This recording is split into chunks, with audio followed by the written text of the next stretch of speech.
on the apartment is an old man, so that's the whole drink is old. Exactly. Yeah.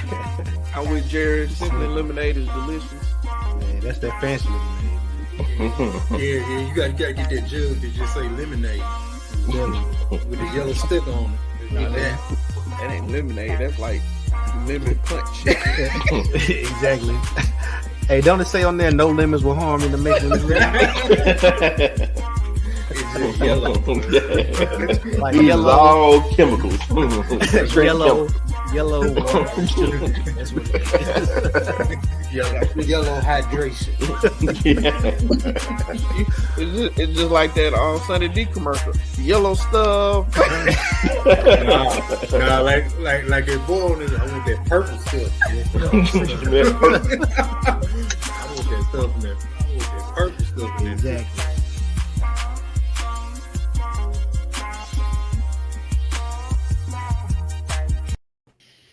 What's good? What's good? What's good, everybody? Welcome to another episode of Apartment 4A. We appreciate everybody for taking some time to hang with us today. Today we have a special, outstanding episode. Today we're going to talk all about men's health. We do have a special guest, but before we get into all that, we have to talk about one thing. Our wonderful alma mater, Southern Miss, made it to the Super Regional. Yeah, we got there. We had to play Ole Miss. We didn't make it out. You know, we lost to them 2 games in a row. It is what it is.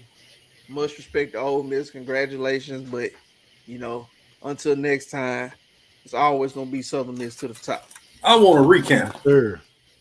I mean, they did cheat us on a home run. I saw the home run. You saw it? I saw it too, man. That was the difference maker right there, man. But, you know, it is what it is. So, but to continue, we're not going to wallow in there too much because we lost. So we said it, we admitted, we're going to move on. Today's episode is outstanding. This month, if you don't know, is the month of June, is Men's Health Month. And we wanted to do something to kind of give people a chance, or at least make people aware to what men's health is. So today we got us a guest, and it is Dr. Chadwick Mayes. Dr. Mayes, I've known him for a long time. We actually went to high school together, and then he left. He went to LSU. You know, it's a team. You know, that team we beat in baseball, but you know, he went to he went to LSU. We got to respect the guest. And he majored in biochemistry. Then he went to UMMC in biomedical engineering. Got out there in 2011. And for his residency, he went to the Baptist Memorial Internal Medical Center. And he's been board certified with ABIM board in 2020. And now he's in Baton Rouge. We won't say exactly where you work at because we don't want nobody to run up on you. But now he's in Baton Rouge and he's there doing some great things as a doctor, man. He's been doing a lot, man. We appreciate you taking your time out and be with us and talk a little bit about men's health, something we all need to be aware of and take seriously. So at this time, I introduce Dr. Mayes. Come as you are, and we'll kind of go from there. All right. Thank you all for having me. I really do appreciate it. Can't wait to discuss some of these things, you know, pertaining to men's health and wellness. Oh yeah. So, fellas, I know we talked a little bit about it, and we said we had a few questions. So if anybody want to start off with one of the questions that you have, and then we'll kind of go from there.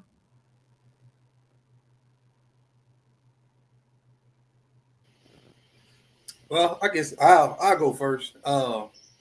And I think this is one of the big questions that we kind of talked about today. Now, we know a lot of men don't really navigate to the doctor too quickly. So my question is, and they always say 40 is the magical number for getting prostate checked, any other type of physical checkups, things like that. So I ask, is 40 still the magical number, or is it any things that we may need to be aware of that may happen that may cause us to have to go earlier than 40. Right. And so it's a good point that you say about men, particularly men of color. The culture for us is not necessarily to go to the doctor unless we need something, or somebody else tells us to go to the doctor, right? Men age 15 to 65 are so much less likely than our women counterparts to actually reach out and go see a doctor for preventative care, wellness, that kind of stuff. It's about 15% for men and 44% for women. So we're almost 3 times less likely to go see a doctor than the woman of the same age with the same medical problem. One in every 3 men actually don't even have a primary care provider, and this was in 2000. So I can only imagine that number is the same or worse at this time versus one in 5 women don't have a primary care provider. And so people think the magical number is, well, if I'm not old or if I ain't experiencing nothing, I shouldn't have to go to the doctor. And actually, really beginning at age 15, 16, 17, 18, you really should be going to see the doctor every year to do your wellness check. That includes your blood pressure, your height, your weight, your BMI, which is your body mass index. Make sure your immunizations are up to date. Things we don't typically like to talk about or things that we don't do often is depression screenings. That's a big thing, especially in the Black community as males in this time in America. Our mental health is almost top priority at this point, and it's something that we don't even realize is going on, right? And then, the thing nobody wants to talk about, diet, exercise, smoking, and drinking. I think sometimes we avoid going to the doctor because it kind of holds up a mirror to what we've been doing. And sometimes we don't like the image that we're seeing. And so culturally, it's a thing we're working on. It's a thing that, as more and more doctors are, African American doctors are being matriculated through the, school system and the training system. I think that more people feel more comfortable going to the doctor when they see a familiar face and that understands their culture. I ran into that a lot when I was doing clinic work in residency. They would just happen to have a Black doctor, and not only a Black doctor, but a Black doctor, from the South that can understand what they're going through. Know, the big mama culture, know the Thanksgiving culture, know the cookout culture, and understand, things will happen, but how do we lower our risk for consequences from our diet and our lifestyle that maybe if we can't change it right now, what can we do in the meantime to get them to do better? And so a lot of times we don't think about going to the doctor in our 20s. I mean, honestly, I did. If I wasn't getting a physical for a job or college or something like that, the only reason why, I think I'm up to date on all my vaccinations and know about my health screening is because, they offer it to us every year, through medical school and residency and things like that. But honestly, if I need to see a doctor, I mean, I could just turn my head to the right and talk to somebody. So I didn't really think I needed a primary care provider. But now that I'm in my mid-30s and I have children, I have a wife, I have people to be here for, it's definitely a more important thing for me. And so we can get into the details. I just kind of go based on y'all's questions about different disease processes and screening, and then we'll just go from there. Right now, I think, if you're over 18, I think you definitely need to at least be seeing a doctor at least once a year. So you mentioned something about blood pressure and cholesterol and all that. So when you get your blood pressure checked, what should we be looking for? You see those numbers and one on top, one on bottom. What exactly is good blood pressure? So recently, about maybe 2 years ago, the United States Preventative Patient Safety Task Force, actually USPSTF, they actually passed some new guidelines for blood pressure. So it used to be greater than 140/90. That was considered, hypertension or elevated blood pressure. But you had to have that elevated reading on 2 separate readings, whether it's with a doctor or at home. Now they're calling this thing they have pre-hypertension and then they have stage 1 hypertension. And basically, so anything over 120 to 130 is called pre-hypertension. And then anything over, 130 to 139 over 80 to 89 is considered stage 1 hypertension. And so now there are different guidelines for how to treat hypertension and when to treat hypertension. But basically, if your blood pressure is consistently over 130, over 90, with 0 risk factors, then you're considered to be at risk for hypertension or actually have a diagnosis of hypertension. And stage 1 hypertension just depends on your doctor and what guidelines they Okay, okay. So in the meanwhile, no, thank everybody for watching. If you're online, please feel free to put in questions in the chats and we'll be sure to ask Dr. Mays or he'll be sure to see them get them answered as well. So you're talking about hypertension and especially African Americans and heart attacks. We know that we are at a higher risk of getting those. What do we need to do, especially as African Americans? You know, we like to eat our pork with a little side of greens. Our, Right. everything got to have bacon in it or whatever, whatever. What do we need to do to kind of scale some of that back? I mean, portion control, right? I mean, it's hard to tell somebody to stop doing what they're doing if they've been doing it for 30 years. So what I usually do is tell people, hey, just cut back on your portions. If you got to eat that, cut back on your portions and cut back on your frequency.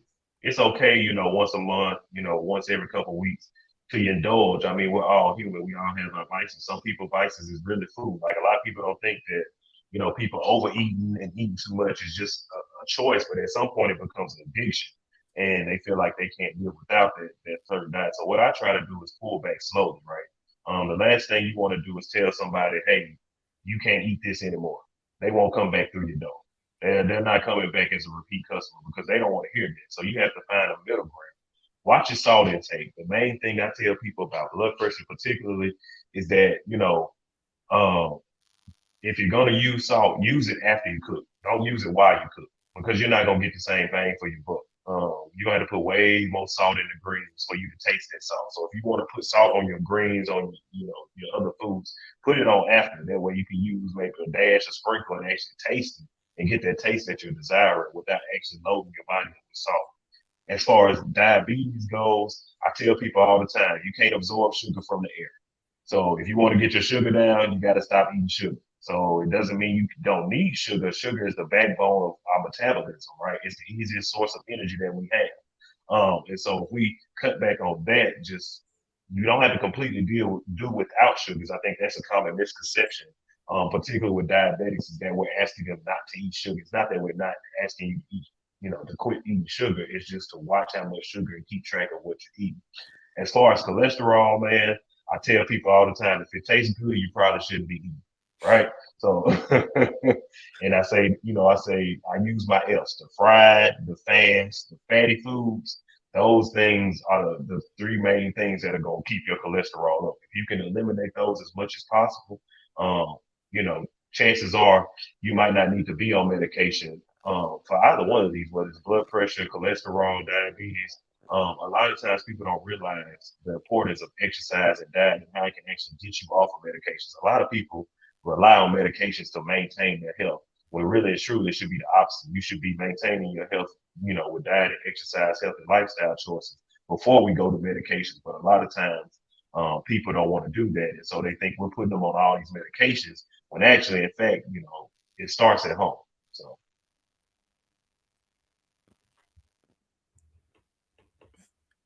Yeah, I most definitely agree. I don't know if anybody know. I think I've talked to you guys and a couple other fellows about this, but about 2 or 3 years ago, I went to the doctor and found out that I was type 2 diabetic, and I knew a lot of that was based on the stuff that I was eating and just basically my lifestyle as far as my food intake. A lot of it, I drunk a lot of my sugar. Well, it was like Gatorades and Powerades and stuff. And you don't realize how much sugar is in a Gatorade. You think it's electrolytes, but it's like a ton of sugar in those things. And so I had to cut out a lot of that stuff and bring in a lot of water. One of the things that they recommend me do was to get 150 minutes of exercise a day. I mean a week. And they say break it down across 5 days, about 30 minutes per day. And you get those 150 minutes. So what would you say? Would you say continue to do that, or would you say increase it a little bit? Or No, that's the general consensus, right? It's 30 minutes a day, 5 days a week. And even sometimes, that with that type of exercise, it's not weightlifting, it's cardio, right? It's getting your metabolism up, it's getting your metabolism rate up, getting your heart rate up, kind of putting your body into overdrive, a couple times a week to make sure that you're good. Also, if you do, you can also work out twice a week, doing lifting and and stuff like that to kind of help. A lot of misconceptions though is like, I didn't know this when I first started my medical training. You know, you say, well, you know, you know, I walk 5-6 miles a day on average when I'm at work, you know, just looking at my, you know, my Samsung watch and all that kind of stuff. But people think, oh, well, that's exercise. Well, if you're doing that every day already, that's not considered exercise. So for me to count my exercise, I have to walk those 6 miles and then maybe walk another, you know, 2 miles in order to get my credit for the day, you know, of exercise. So a lot of people don't understand that, oh, I work a high intensive job, I work at a plant, I do a lot of physical labor, I'm a carpenter, that should count as exercise. But if you're doing that all day, you still have elevated sugars, elevated cholesterol levels, elevated blood pressure. You have to do more than that. And that's kind of the common misconception that people think, particularly people who live somewhat active lifestyles. They feel like, well, you know, I build houses for a living. I shouldn't need to exercise, right? I'm lifting stuff all day. I shouldn't have to exercise. But your body, that's your baseline. And apparently your body's not tolerating that baseline. So we must do something more. Yeah, fellas, anybody got a question? I wanted to ask, on my journey, I've been focusing a lot more on mental health.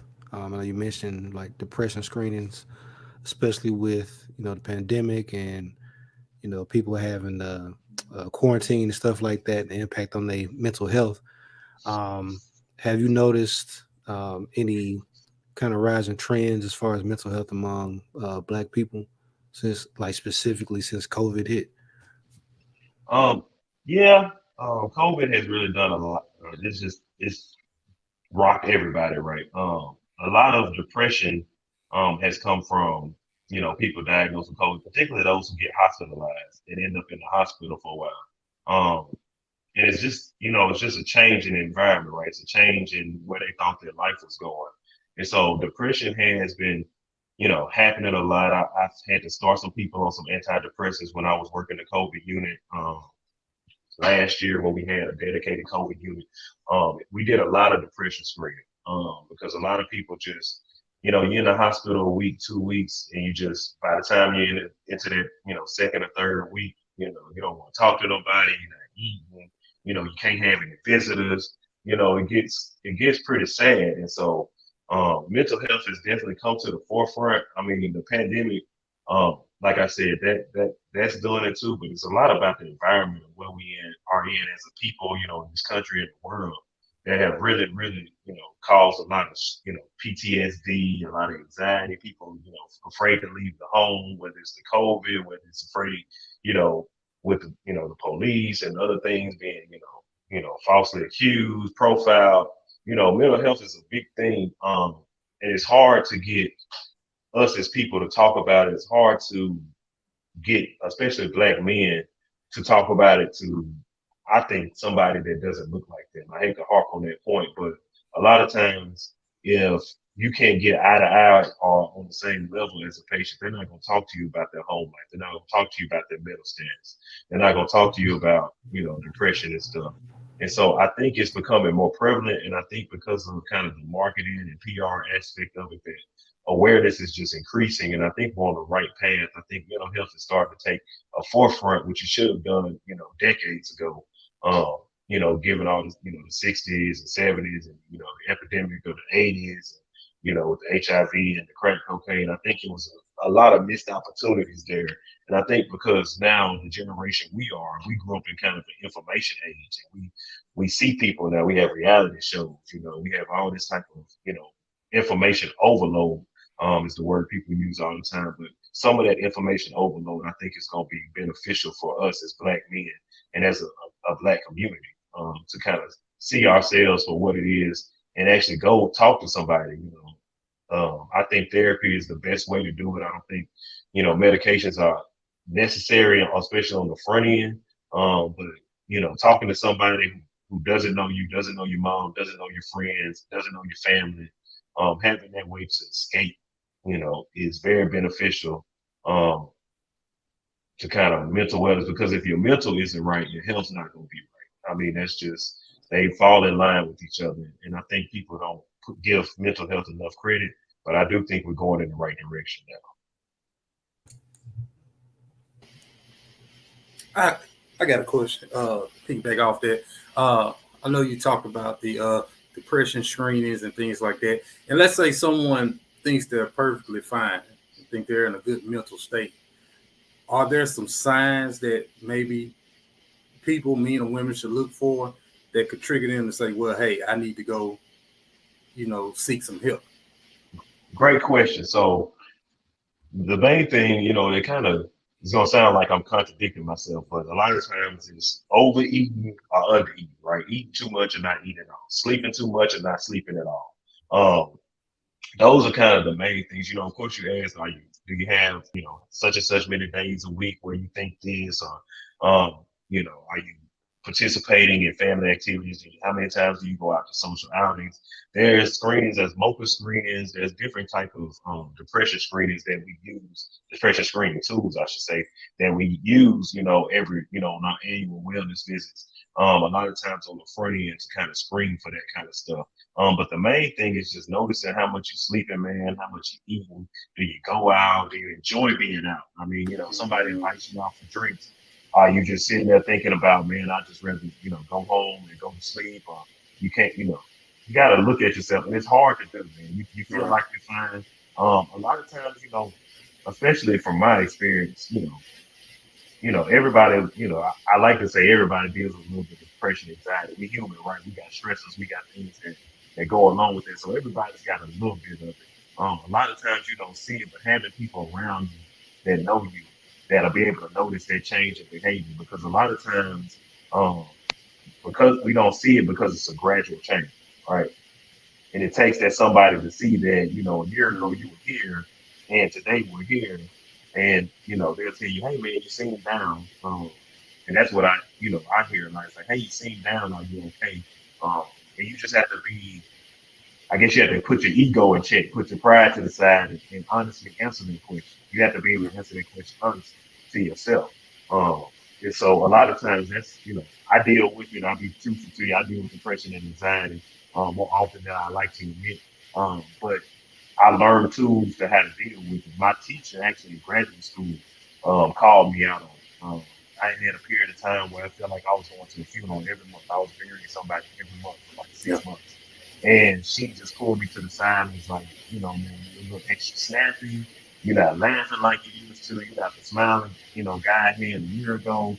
Like, what is really going on? And she actually referred me to the school psychologist. And I was kind of like the typical black man. I don't need this, and I'm just gonna go because she said I need to go, and they putting this on me, and they just want to label me and throw me away.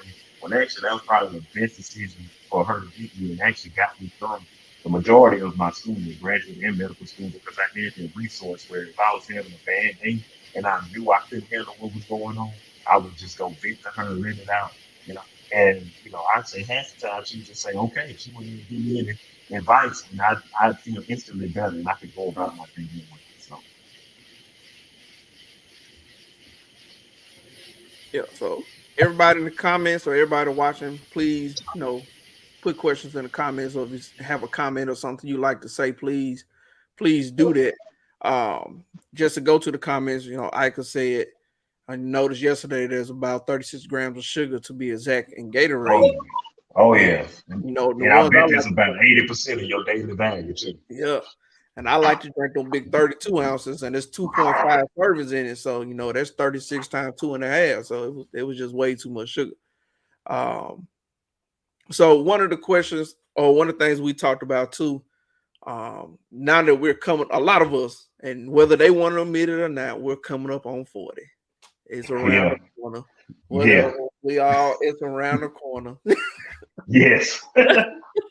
So as everybody in their late 30s coming up on 40, what should we be looking at? We're not quite at 50 where it's time for the prostate and everything, but what should we be looking for? As far as hypertension goes, I think that's the hardest one to understand. I get a pre-warning for. Hypertension is well known as a silent killer because we don't walk around with blood pressure cuffs on, all day, every day. And so I think being mindful of any type of changes in headache is kind of non-specific, but vision changes, headache, fatigue, lightheadedness, chest pain, shortness of breath, Those type of things can mean you have, elevated blood pressure. If you start noticing that you're urinating more often, and you're thirsty more often than you usually are, you're just thirsty all the time, you're urinating all the time, those can be signs that you are diabetic. As far as cholesterol goes, numbness in the hands and feet when you're walking, pain in the hands and feet when you're walking, where it feels like you may have a circulation issue. Like I said, unable to, 6 months ago, you could walk to the mailbox. Now you got to stop halfway through. Those type of things are warning signs for heart disease, high cholesterol, vascular disease, and things like that. And sometimes lung disease.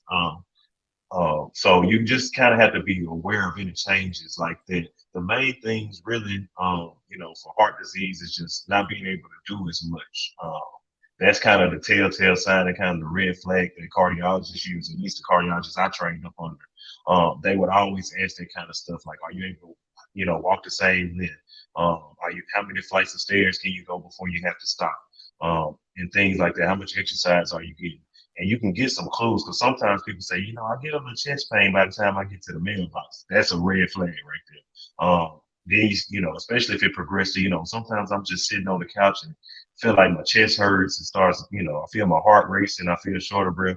That's really, really, really a red flag that you need to go see a doctor almost immediately because it's showing you that your heart is struggling even when you're at rest. And, the next step is a heart attack. And as we know, heart disease is the number one killer. And a lot of times, if you have a major event, recovering from that, especially if you end up in the ICU or something, recovering from that is a tough one. So. Okay, JP, Tan, Jonathan, just want to make sure we don't miss y'all. Y'all had any questions? Go ahead, JP. I do. I have a question. Like you said, we men are kind of prideful. Especially us going into our 40s. As a man who, when you're going to try to find that doctor for depression or a medical aid doctor for health, a lot of time we don't want to go because we don't feel comfortable going to a certain doctor.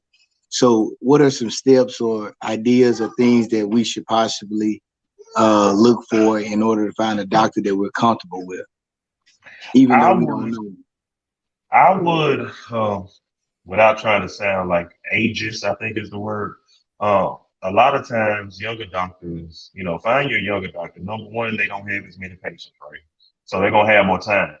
Especially if you find somebody in your community that's opening up a clinic, they are looking for patients and they're willing to spend the time because they don't, they have to get to know you, right? So I would suggest finding somebody, maybe younger in age, who's maybe more up to date on guidelines and screening recommendations and understanding the culture we're in. I think that should be the number one priority, is just finding somebody that you can relate to. Ask around, ask other patients of their doctor, what is your experience? What is important to you? How much time you spend with you? How smart they are? How many, certificates they have? Are they, do they participate in community service? Like these things you can often find just by Googling somebody. I mean, you Google their name, you can figure out what they're doing. A lot of times if I can Google myself like once every year. You can figure out like, oh, well, he's doing this walk, for diabetes. Oh, he's doing this charity event for heart disease. Oh, he's speaking at this event. He's really in the community doing fundraisers. Those type of things I think speak to the type of character of a physician that you're getting. As far as just particulars and stuff, like just looking at their board certifications, are they up to date on their certifications? Are they actually licensed to practice in your state? Are they doing the right things? And just ask them, like, you can get, there's like these grading systems that are online. You can look at like people's health grades when people do surveys on them. And some of them are a little, you got to take some of them with a grain of salt. Just like if you were shopping on Amazon. But the main thing I think is right now, I think us newer doctors, we're trained a little differently. We're trained with a little more empathy, compassion, sympathy, all that kind of stuff. So the way we're being trained now is way different than even 20 years ago. So finding a newer doctor, you probably get, better results out of it for those reasons. So great question. All right, Terrence, John. So go ahead, JP. go ahead, Ted. So cancers. So us coming to our 40s, us getting to this age, what cancers are big in our, I guess, in our demographic, in our ages, in our culture and whatnot around this time, things that probably need to be looking out for. So, particularly as far as cancer screening goes, it's really based off your family history. Like, we see breast cancer in women. We don't really talk about it in men, but it does happen. A lot of breast cancer, a lot of colon cancer. For men, prostate cancer is one of the things where we're trying to figure out the screening for that. But most of the time, it's if you're having family history, but particularly Black men are more likely to get prostate cancer. And so it's kind of hard for us because a lot of the recommendations from the USPSTF, the task force, and the American Urological Association don't really have strict guidelines for testing for things like prostate cancer. Um, and so you kind of have to make a decision with your doctor or your provider as far as what you want to do. As far as prostate goes, if you have a positive family history and you're noticing blood in your urine, or you're noticing that, you're having trouble starting your urine, or you're having, dribbling after your urine and you having to wake up in the middle of the night and urinate and stuff like that, those are telltale signs that you maybe have something wrong with your prostate, whether it's enlarged or if there's a cancer there. As far as the other ones, they just changed the colon cancer screenings. It was 50, it's now 45, or 10 years before a first degree relative, I think first and second degree relative. So if they got colon cancer at age 46, you need to be screened at 36 type of deal. As far as lung cancer goes, it's really about smoking history is what they base it also off of. And so if you have a 30-pack year history, or you quit within the last 15 years, and your age is 55 to 80, according to the task force, of 55 to 74, according to the American Cancer Society, you need to be screened with a CT of your chest to see if you have any nodules or anything at least once to make sure that there's nothing there. Because with lung cancer, the earlier you catch it, the better. There's surgeries, there's treatments, there's radiation that you can do. But the thing with cancers is the earlier the screening, the better. But we don't want to do unnecessary screening. And so a lot of times, a lot of these screenings don't start before age 45 or 50. But if you know you have a family history and you know you have risk factors, you should talk with your doctor about early screening. With the idea of knowing about false positives, the idea of knowing about early, over screening, because the last thing you want to do is have a surgery or participate in treatment for something that may have not been what we thought it was. And so you want to make sure that you're having these discussions. And that's again why it's important to at least go see your doctor every year, because you need to discuss these things, regularly, so that if something changes, you can pick up on it sooner than later. Yeah, and you brought up prostate cancer, and I see we got a few people in the chat talking about they forever young. I see you in there, Jackie. You getting up there too. You're gonna have to get ready. Yeah, time waits for no man. And that's right. That's right. And one of the things we always get scared of, especially as we get over 40 and coming into 50, is their prostate exam. And I don't know if people know that you don't have to do that regular whole lubricated glove thing. They have a blood test that you can actually take. It's called a PSA, and actually does prostate screening as well. So just wanted to throw that out there. Go ahead, JP. Right.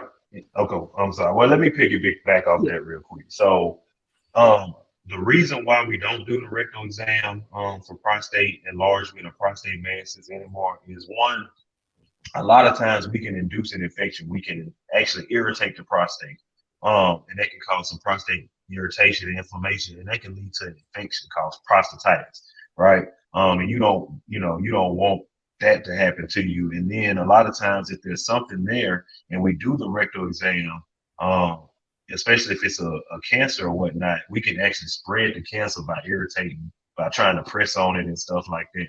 And then, what else was I gonna say? And also, if we do the exam before we actually do the blood test, which is a PSA, prostate antigen, surface antigen, I think is the answer.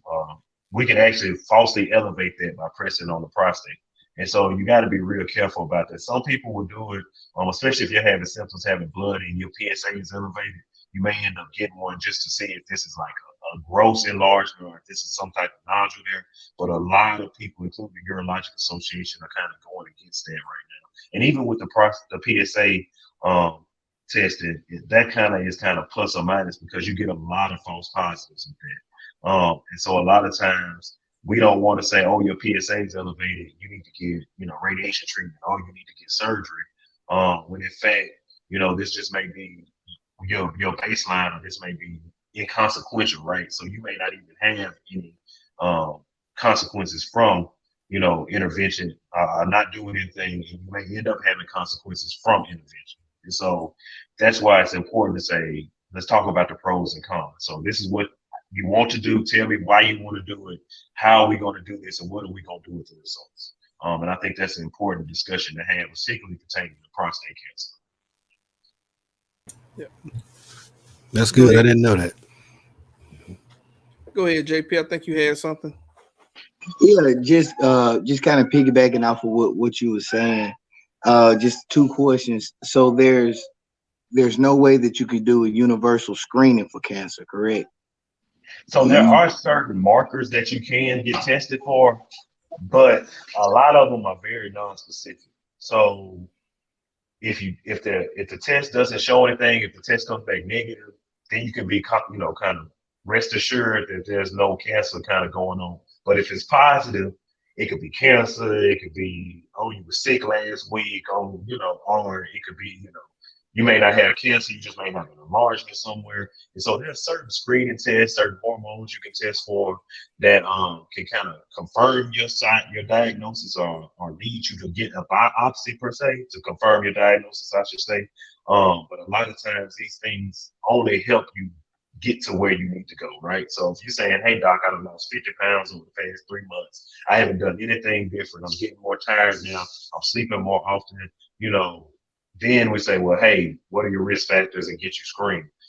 Because a lot of people don't realize they're having what we call these B symptoms. You're tired, you're feverish, you're losing weight, and that could be a sign that basically your body's trying to feed this cancer. And so in order to feed this cancer, it's having to take away from other, body systems. And so that's kind of how you know it's like, man, I've been out of it. No matter what I do, no matter how much I sleep, it's just I'm getting worse and worse. And those are kind of the red flags. But there are several other screening tests. There's CEA antigens, there's CA19-9, there's parathyroid hormone related proteins. There's all kinds of tests that you can test for different cancers. But that's another talk for another time. We could be here all day talking about those. Well, and my second question, you mentioned false positive. If you go and get tested for, let's just say, a certain cancer, do you recommend going to a different, like up here in North Mississippi, we have Northeast Mississippi Medical Center and we have Baptist. Do you suggest you go to a whole different company for a second opinion, or allow that doctor to recommend you to go forward with their medical group? Well, my style is the customer's always right. So I can provide you with the information. I can provide you with my recommendation. If I think I can explain this positive test somewhere else, then, or I can say, oh, this test is positive, but you've been in great health. Last time I saw you were doing this, you were about the same. We did your labs, they're the same. I don't have any suspicion that you have some type of cancer going on. You don't have a family history. I'll say we could recheck it in 6 months to a year, 2 years, and go from there. But if you don't like that, answer, I always tell people, well, if you want to see a specialist, I'm more than willing to offer the help, because again, I'm big on mental health, right? And so if I tell you something, you don't like what I hear, and then I tell you, well, you just got to deal with it, you're going to be tired, you're going to be anxious, you're going to be worried, you're going to be stressed out. And my job to you is to make sure that your life is as peaceful, as calm, and you can live the best life you can. And so any doctor who kind of nudges back at you for trying to get more information, you might want to change doctors. I hate to say that, but a lot of times, I tell people I don't know everything. I don't claim to know everything. And my job is to know when to ask for help. And so if I can't give you the answers, I obviously need help for you to find peace of mind.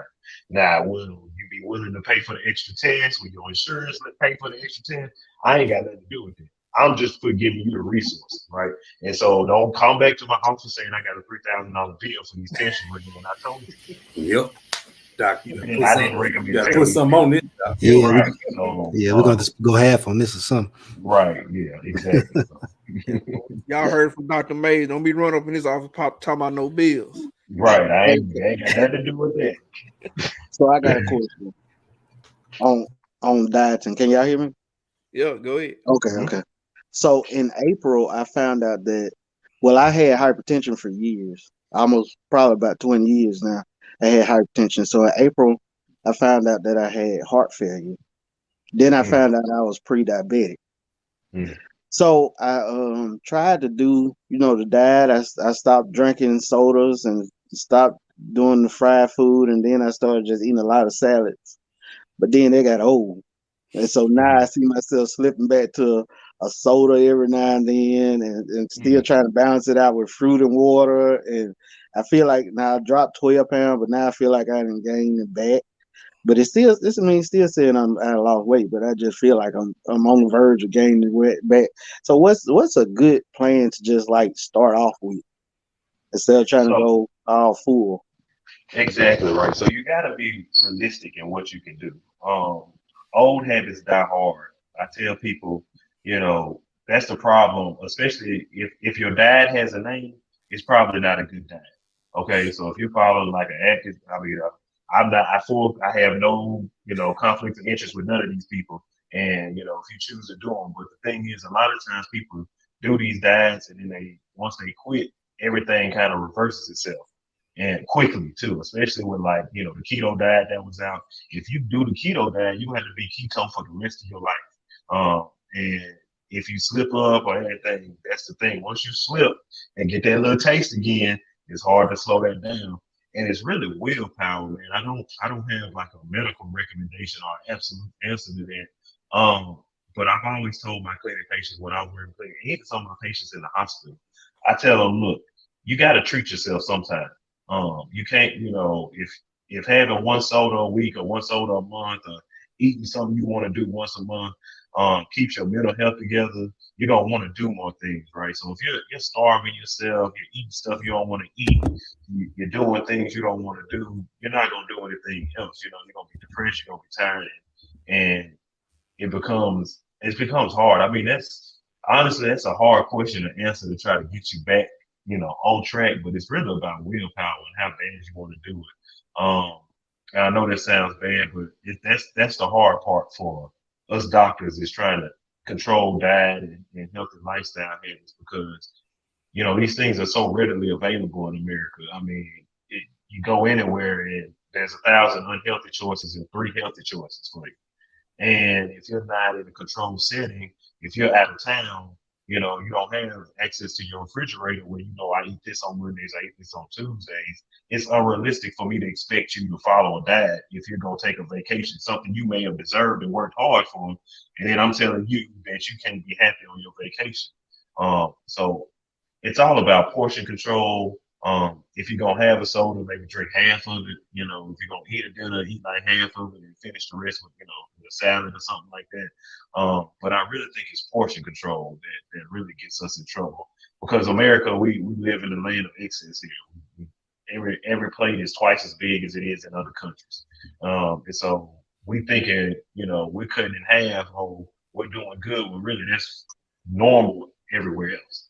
We're thinking we're cutting back, but really we're just getting back to normal. And you say, well, I ain't losing no weight. Well, you got to do a little bit better than, a little less than what a normal person should eat. We think our normal is normal for everybody. And so it's just hard, man. I don't have an absolute answer to that question. I know those diagnoses are hard to deal with, and I'm sure you feel like it's just snowballing from what it sounds like. You go back to the doctor and they give you something else. You come for one thing and they diagnose you with 2 other things when you leave. And I know that can be frustrating.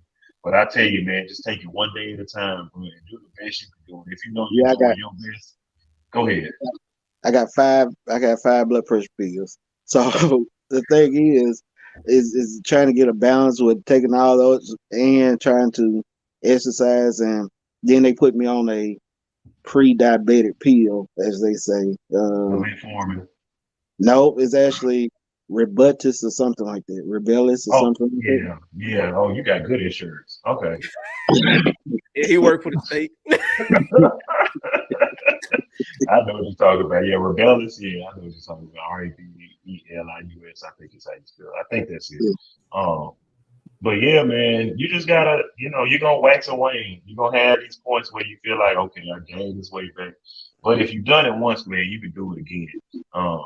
And long as your doctor's encouraging you, like, when you lost that weight, I tell people all the time, I congratulate you. If you quit smoking, I congratulate you. Like, make sure your doctor's giving you positive reinforcement and not just nagging at you, because if they're just pointing a finger at you, man, you might not notice it, but if you hear that 3-4 times a year, 2 times a year, whatever it may be, that it makes you not want to go, right? I ain't going to see that man. All he do is tell me what I'm doing wrong. And then when I tell him what I'm doing right, he don't even say nothing. So just try to encourage yourself, put your right people, find some people in the same situations, man. I know I'm kind of going on long about this, but I think it's really important. Find people in the same situations, figure out what they're doing that help. Find you, a group chat, a group to meet up with, every couple of weeks. And just, because people go through this, man. You are not the only one, and it may feel like you're the only one. But I think having that support at home and having that support of people who are going through the same thing that you're going through, and definitely get you in a mental space to at least keep pushing and not feel down. Oh, I had a soda. That's not gonna be the end of the world. It's not, it's not the best thing to start back drinking sodas. But in all honesty, that's not gonna, God forbid, that's not gonna take you out next week, one soda. So you gotta put things in perspective too, and understand that you're human, man. You gonna slip. Nobody's perfect. Yeah. And want to take some time out just to tell everybody that's watching, thank y'all again for watching. We're here with Dr. Chad Mayes. If you have a question that you want to get answered, please put it in the comments so we can get that question answered. Especially all our men that are watching. Man, we really appreciate you guys to take some time out to learn a little bit more about your health. Because what we're talking about is not just for you, it's also for any of your kids and family.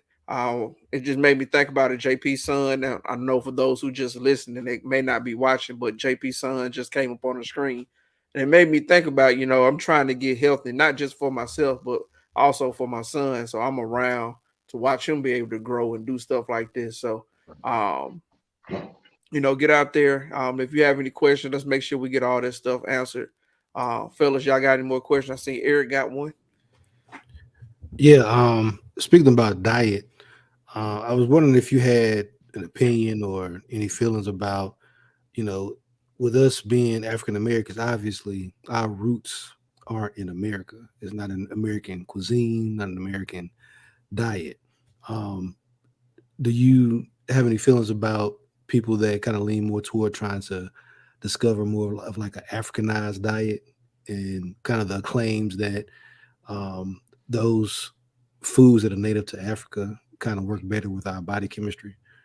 Like, have you heard about that or believe that at all?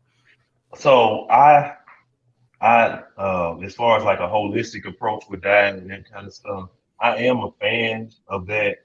As particular, I don't really know much about. I haven't heard much about the African diet. Everybody talks about the Mediterranean diet. The thing that's kind of different about how we're built compared to maybe traditional Africans, as you may think of, the slave trade happened, whether people want to talk about it or not. The slave trade happened, right? And the ones who made it were the ones that were able to hold on to salt. So that's why high blood pressure runs so rampant in our culture and in our, with black people over here in America. And that's but we worked it off, right? So once we got over here, we were, exercising, 18 hours, 20 hours, sometimes a day. And so we actually, sweated that salt out. We're not doing that anymore. So the salt really doesn't leave. And that's why we all have high blood pressure. To get back to your question, I'm not sure how that would affect us because our genetics are a little different. The people over there who are surviving may not be as salt heavy as maybe we are over here. And so the things they eat may contain more salt, but or may contain less salt. But I don't know how that will reflect towards us. I do think most other countries do have a better diet system than we do. So I mean, you could probably go to New Zealand or Greenland or something and do their diet and probably end up better than what we got over here. I don't like saying that, but that's kind of the truth, right? But just sticking to more natural things, avoiding processed food, processed sugars, meats that have been, they're full of salt, like, that come, processed and all that stuff. If you can follow a more natural diet, get things from the fresh market at the grocery store, those things your body can process easily. Eating the simple sugars and things like that aren't, don't require a lot of metabolism to use and that kind of stuff. Those are the things that'll keep you out of trouble. And I think you can, you can always try something and see how your body responds to it. But the short answer is that I bet it probably would be beneficial. I just don't have the information on it. You have to excuse my ignorance on the topic. But that's kind of where we are. Our bodies want salt, but we don't process the salt well anymore. And so for us, we could go to a no salt diet and people are a low salt diet. But you change these kind of things. It's kind of with diabetes too. If somebody's used to having blood pressure 170 over 95, and I tell them I'm gonna get you a 120 tomorrow, they're not gonna feel it. If you're used to having a sugar of 350 and I bring you down to 150, you gonna feel like you about to pass out. You ain't gonna be able to do nothing, and you gonna say, well, you gonna stop taking the medicine because it's just, or whatever I have you on, or you gonna stop doing what I suggest because you say I did that and I feel horrible. So you gotta think about that too, and you kind of have to step yourself back. But I think just trying to use a more natural diet, try to stay away from the processed foods is the number one problem we have in America in general. It's just everything is so processed, so fast, and so readily available that's kind of caused us to be behind in our healthcare and our wellness as a whole. And if you followed it up with no screening, no doctor visits, no labs, that's how you end up, unfortunately, you need multiple medicines and all that kind of stuff, and it just becomes difficult because you feel like you're taking 20 pills a day, and you don't understand why. I tell people all the time, if your doctor is trying to put you on something or suggest something to you, they should tell you what they're suggesting, why they're suggesting it, what this should do, and what happens if, what to look out for if things go bad. And so that's kind of the long-ended answer to your question. Okay, that makes sense. I didn't think about that. So we have a few comments here. Got Joffrey asking, "What about potassium?" You want to know about potassium? That's one of our homeworks from the whole time. I don't really have much to say about potassium, despite what Joffrey may think. Potassium is really regulated through your bowels and your kidneys. That's how you get it out. You put it in through your mouth. Certain blood pressure medications can actually raise your potassium, so you have to be aware of that. If your potassium's high, it can cause issues with your heart rhythm and stuff like that. Those are the main things we worry about with potassium. If potassium gets low, we worry about basically your heart. But those things you typically get screened for every year. When you do your wellness visit, you should get your labs checked every 1 or 2 years. Those can be signs of other things. If you have a cancer, it can be a sign of tumor lysis syndrome, imbalances in your potassium. But a lot of times you see that with sodium problems, calcium problems, things like that as well. And so potassium, a lot of people don't understand that, if you're on fluid medication or something like that, or if you're on blood pressure medicine, it can really change your potassium levels. And a lot of times, when you're sick, you don't eat. And particularly in my older population, they're so stuck on, I want to be a good patient, I want to take my medications. But if you're not putting in fluid and I'm giving you a fluid medication that gets rid of fluid and sodium and potassium at the same time as a consequence, a lot of times those people come in and they actually need potassium because they're trying to be a good patient and take their medicines, not realizing that they're actually wasting some of these electrolytes, and that's kind of the consequence of them feeling. I mean, that's the cause of them feeling tired. Excuse me. Okay, we have another comment. Well, one here from Marshall Jordan Duckton said, "Thank you, Dr. Mayes, for helping out our black men." So we really do appreciate that. You're very welcome. Karen say, for men who may not be ready to talk about mental health, would you suggest starting with support groups? Are there resources you can suggest or have heard have been successful? So yes, I think support groups are great things. I think it's hard to start talking about mental health. I think that's the hardest part about mental health is figuring out a way to talk about it. I think the best way is peer-to-peer groups that are, like I said, going through similar things. Like I was telling Jonathan, finding somebody in a similar situation who may be dealing with similar stresses, realizing that you're not alone. I think support groups are great. A lot of local clinics have resources for these. I mean, we got the internet now. There's so many resources, way more than there were maybe 10, 15 years ago for mental health. Gosh, the hotline, there's a hotline, and I haven't worked clinic in 2 years, so I'm kind of blanking out on it. But there's several hotlines pertaining to just, mental health in general. I'm not aware of any specifically geared towards men or men of color, but um, your primary care doctor should at least be able to get you a hotline number, and they should be able to get you the resources to different support groups. But I think that's an excellent way to manage your mental health. No, people don't realize the importance of just getting it out. I mean, if you just, even if it's just one person to get it out to, but like I said, the trick to this is they really can't have any connection to, your work, your family, your friends, your social life. Like it can't be like, I know you fellas. I can't talk to y'all about it. I can, and it's good to get it out. But a lot of times we don't let it all out, right? So I may tell you, hey man, I'm tired, I'm depressed today. I think my job is getting on my nerves, but that's about it. We're not gonna really talk about, the argument we had with such and such, our wife, or the problems we're having with our kids in school. We don't want to put that out there because we don't want to seem like we can't control our household as men. I mean, I was raised old school, right? My daddy taught me to be a provider. So my job is to provide and make sure everything is good around my household. And so I'm gonna portray that because that's what I was taught. I was always taught to portray that your house is good.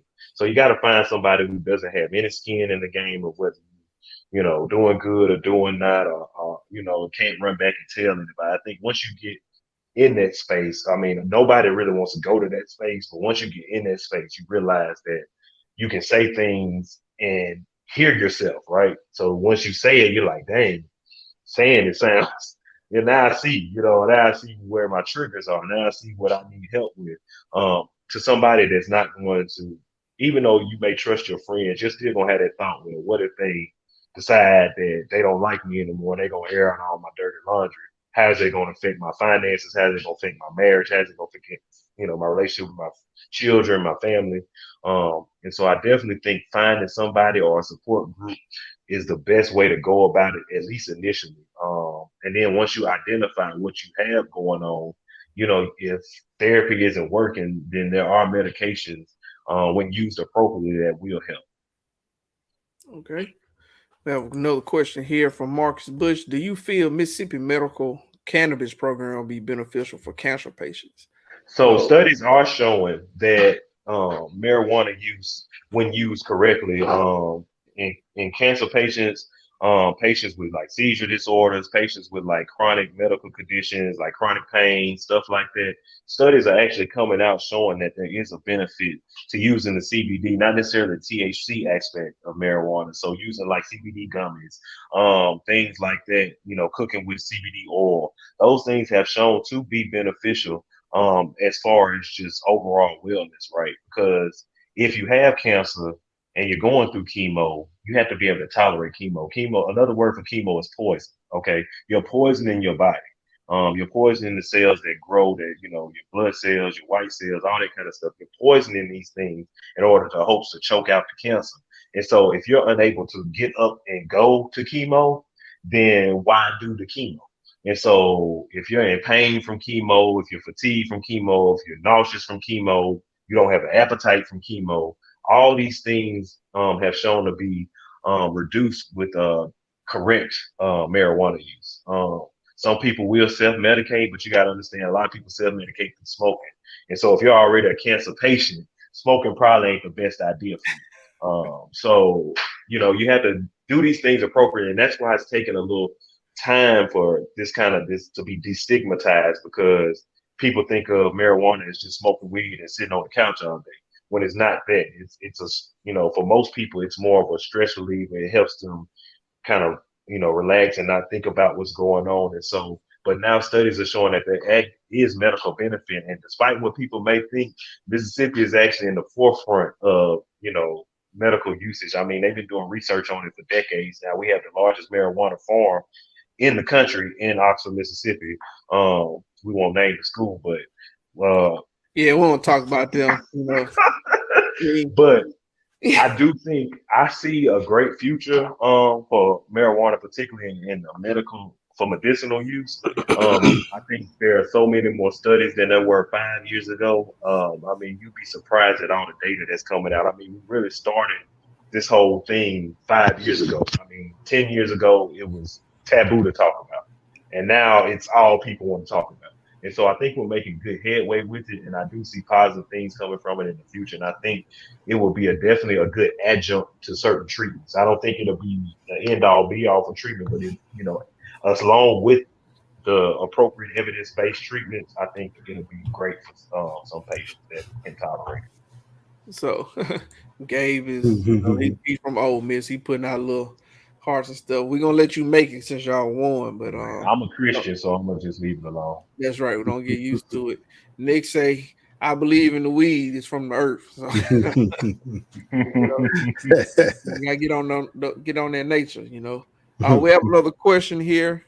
Let me see if I can find it. Here it is. Jared Randall say, "What about the daily intake of magnesium?" So magnesium is kind of on the same board with potassium. Other people may not know is that you actually have to have a good level of magnesium to absorb potassium from the gut. And so the importance of that usually falls in with people who don't have good nutritional intake. If you're drinking a lot of drinks a day, if you have a heavy alcohol intake where you're using that as your main calorie source, we call it like a tea and toast diet. So like people with dementia, people who drink every day, they kind of get their calories from that, or they may forget to eat. They tend to have lower magnesium levels. Magnesium is involved, with electrolyte balance, cardiac conduction and that kind of stuff. But the main thing that I usually see with what the kind of consequence of it is that potassium just isn't absorbed. If you have good kidneys, if you have a good liver, I tell people all the time, a lot of these over-the-counter supplements usually aren't going to hurt you when you take them as directed. I mean, you take too much of something, then you're likely to, have a consequence from it. But if you're taking it as directed, if it's too much, your kidneys or your liver usually process and metabolize it, and you'll be able to get it out your system. I usually tell people, taking a multivitamin every day kind of gives you that kind of parachute or that kind of backup plan, so that if you're like me, if you have a busy day, sometimes I don't eat till 3 or 4 o'clock, that vitamin kind of makes sure my mental, my brain is still, working at full capacity, because a lot of times we don't realize what we're missing, while we're at work. And so I don't think there's contraindication to taking it. I just feel like, taking it with a multivitamin will get you much more benefit than just taking magnesium alone. Okay. Well, I think that's all the comments we have for right now. Unless somebody else have one, we give you opportunity to put those in to ask any questions. Again, we appreciate everybody for taking some time out to hang with us. If this is your first time watching, you can find us here every Wednesday at 9 o'clock right here on Facebook Live. I did go live today on YouTube as well, just to give people another opportunity to kind of watch and kind of be involved. We don't always do YouTube, but we may start doing it a little bit more often. You can always catch any of the reruns on Facebook or YouTube. Our podcast is up on Spotify, Anchor, Apple Podcasts, and Google Podcasts. So please take some time to kind of share with us, like us, shares. We appreciate all the help. Let me see. Gabe, okay, here we got one question real quick. Gabe said, "Are men multivitamins enough, or should we supplement with more vitamin D?" The vitamin supplements are enough. They usually have enough vitamin D. I tell people buy the one with the most stuff in it. Because basically, as long as you don't have kidney problems, your liver issues, your body will get rid of it naturally if it's too much. So look at the back of it, look how many vitamins and minerals are in there, and go with the one with the most one. You know, they got the complex B vitamins and stuff like that, B100, B200.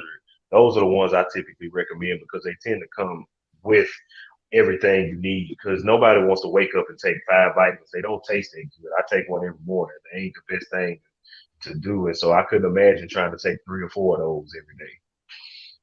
So at what age should we start taking those men wonder days? I've been taking them for probably about 3 or 4 years. I'm 36 now. I just felt like, you know, I found myself, if I did, like I said, it happened when I started noticing when I didn't eat during the day. Like towards that 1 o'clock, 2 o'clock, it was hard for me to process information and I wasn't as sharp as I was. So I started taking them. I guess it kind of happened when I had my first child too. So whenever your first child comes, start taking vitamins because you ain't gonna be right. You ain't gonna be right. Your cells are gonna be off. You ain't gonna eat the same. John is like 55, so he passed his vitamins. And I believe my wife suggested. She just kind of brought them home and was just like, "You need to start taking them." And so, Yeah, that sounds about right. Still married. I'm still married. So I listened to my wife, and she was right. She was right about that. So. Yeah. You don't want to fight at the house. Exactly. That's a nice way of her saying you out the box. That brother talking You need to get it together. Right. And so I think, like I said, most of them are particularly harmless if you take them. They can only benefit you if you take them as directed. And I think, I mean, honestly, you know, once you get 18, I don't see no reason not to. I don't treat kids, so I can't really comment on below 18. I'm not a pediatrician. But you know, I think at age 18, especially if you're really active, you know, like Roger said, those Gatorades got a bunch of sugar in them. So I mean, you probably could get some of that, you know, with a vitamin, at least some of your vitamins and minerals through there, and not have to worry about chugging those for, you know, not electrolytes, but like vitamins and stuff like that. So. Yeah. Well, man, we sure appreciate you taking some time. I know it's late. You know, a lot of us are fathers and we got a lot of jobs that deal late into the night. So we get on pretty late. So we appreciate you taking some time out to be with us. Get this in here. Gabe said he take the men gummies because the big tablet always hated me, but they're just as good. Yeah. Well, I thank y'all for having me. I think this is a wonderful thing you're doing. I always love to see, you know, Black men doing positive things. You know, anytime y'all need me, I'm available. I'd love to come back if y'all ever have a follow-up discussion or some questions come up or some people reach out to you all and say, hey, we want to do this again and specifically talk about something where I can break down the ins and outs. I'd be more than happy to. We appreciate that, boss. We appreciate that. That's good. And we'll remember you as well when college football season starts over. We'll give you a chance to talk a little bit about LSU. I'm gonna change my name when I come up with it. That's a whole nother chapter right there. Had to get my twin involved. Let's go. Yeah, man. We definitely appreciate it though. Some good information. All right. No doubt. All right. Well, like always, we appreciate everybody for taking some time out with us. And you ain't got to go home, but you gotta get up out of here. Peace. God.